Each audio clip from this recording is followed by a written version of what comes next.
Shivkranti TV news अन्याय, अत्याचार, बेकायदेशीर कृत्य करणाऱ्या विरुद्ध शोषित पीडित न्याय देणारा एकच आवाज। शिवक्रांती टीव्ही दिनबंधू न्यूज संपादक सत्यशोधक शंकरराव लिंगे 73 87 37 78 01। पंढरपूर येथे दर्शन मंडप व स्काय वॉकसाठी 110 कोटीच्या आराखड्याला उच्च अधिकार समितीची मान्यता। श्री विठ्ठलाच्या दर्शनासाठी येणाऱ्या भाविकांना त्रास होऊ नये यासाठी बऱ्याच वर्षांपासून प्रलंबित असलेला दर्शन मंडप व स्काय वॉकचा प्रश्न जिल्हाधिकारी कुमार आशीर्वाद यांच्या सातत्यपूर्ण पाठपुराव्यातून मार्गी लागत आहे। जिल्हा प्रशासनाने सादर केलेल्या 129 कोटीच्या आराखड्यापैकी राज्याच्या मुख्य सचिव सुनीता सैनिक यांच्या अध्यक्षतेखालील उच्च अधिकार समितीने 110 कोटीचा आराखडा मंजूर केला। माहे सप्टेंबर मध्यापर्यंत मुख्यमंत्री महोदय यांच्या अध्यक्षतेखालील राज्य शिखर समितीच्या बैठकीत हा आराखडा अंतिम होऊन शासन निर्णय निघेल। पंढरपूर येथे श्री विठ्ठल रुक्मिणीच्या दर्शनासाठी लाखो भाविक दर्शनासाठी येत असतात, दरवर्षी येत असतात। तसेच आषाढी, कार्तिकी, माघी व चैत्र या मोठ्या वाऱ्यांना 10 ते 20 लाख भाविक दर्शनासाठी येतात, रांगेत उभे राहतात। वर्षभरात जवळपास 1 कोटी भाविक पंढरपूर येथे येतात। सध्याची दर्शन रांग व्यवस्था अत्यंत अपुरी आहे, त्यामुळे दर्शन मंडप व स्काय वॉक या माध्यमातून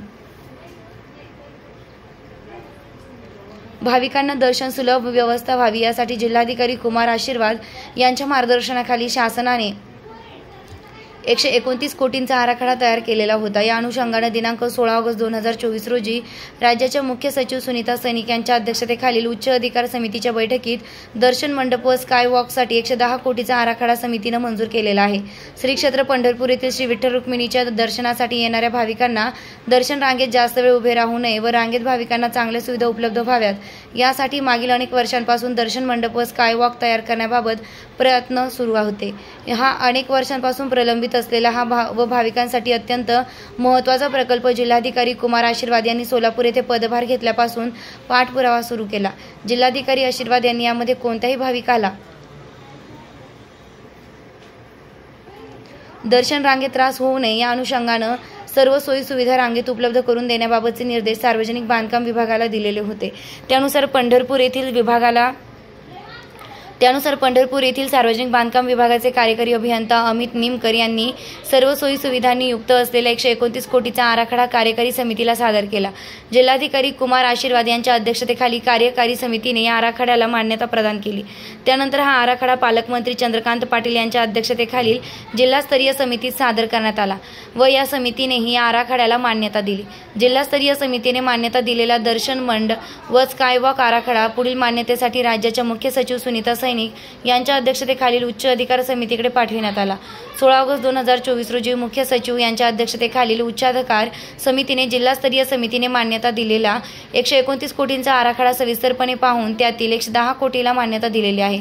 उच्चाधिकार समितीने मान्यता दिल्यानंतर माननीय मुख्यमंत्री एकनाथ शिंदे यांच्या अध्यक्षतेखालील व उपमुख्यमंत्री देवेंद्र फडणवीस, उपमुख्यमंत्री अजित पवार हे सदस्य असलेल्या राज्य शिखर समितीकडे हा आराखडा सादर केला जाईल।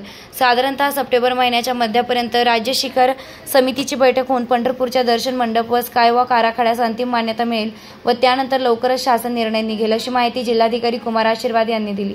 संत शिरोमणी सावता महाराज संजीवन समाधी तीर्थक्षेत्र अरण तीर्थक्षेत्राला अ वर्ग दर्जा देऊन पहिल्यांदा 100 कोटीचा हप्ता बजेटमध्ये राखून ठेवल्याबद्दल देवेंद्रजी फडणवीस, छगनरावजी भुजबळ, अतुलजी सावे, ओबीसी विकास मंत्री यांचे हार्दिक अभिनंदन।